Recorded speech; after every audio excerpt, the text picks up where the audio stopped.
Hello friends, আমরা ভুল জানি কাদম্বিনী গাঙ্গুলি ভারতের প্রথম মহিলা অনার্স গ্র্যাজুয়েট ছিলেন না।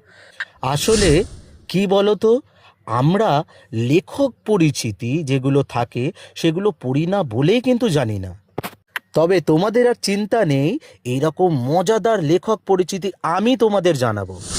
যাই হোক, প্রশ্নটা হচ্ছে, তবে প্রথম মহিলা অনার্স গ্র্যাজুয়েট কে ছিলেন?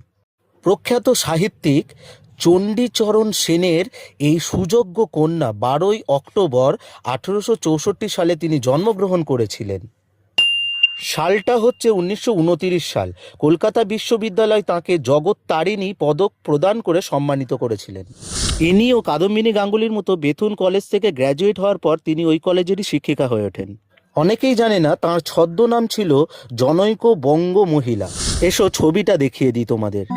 দেখো, ছবিটাতে দেখাচ্ছে কামিনী রায়, যিনি ভারতের প্রথম মহিলা অনার্স গ্র্যাজুয়েট। 1886 খ্রিস্টাব্দে বেথুন কলেজ থেকে সংস্কৃত অনার্স নিয়ে বিএ পরীক্ষা পাশ করেন। হ্যালো ফ্রেন্ডস, আমরা ভুল জানি কাদম্বিনী গাঙ্গুলি ভারতের প্রথম মহিলা অনার্স গ্র্যাজুয়েট ছিলেন না।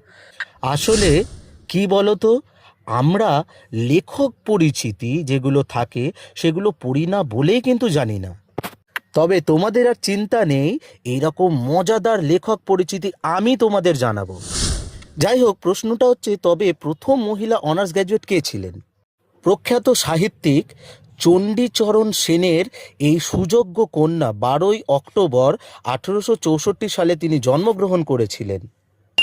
সালটা হচ্ছে 1929 সাল। কলকাতা বিশ্ববিদ্যালয় তাঁকে জগত্তারিণী পদক প্রদান করে সম্মানিত করেছিলেন। ইনি ও কাদম্বিনী গাঙ্গুলির মতো বেথুন কলেজ থেকে গ্র্যাজুয়েট হওয়ার পর তিনি ওই কলেজেরই শিক্ষিকা হয়ে ওঠেন। অনেকেই জানে না তাঁর ছদ্মনাম ছিল জনৈক বঙ্গ মহিলা। এসো ছবিটা দেখিয়ে দিই তোমাদের। দেখো, ছবিটাতে দেখাচ্ছে কামিনী রায়, যিনি ভারতের প্রথম মহিলা অনার্স গ্র্যাজুয়েট। 1886 খ্রিস্টাব্দে বেথুন কলেজ থেকে সংস্কৃত অনার্স নিয়ে বিএ পরীক্ষা পাশ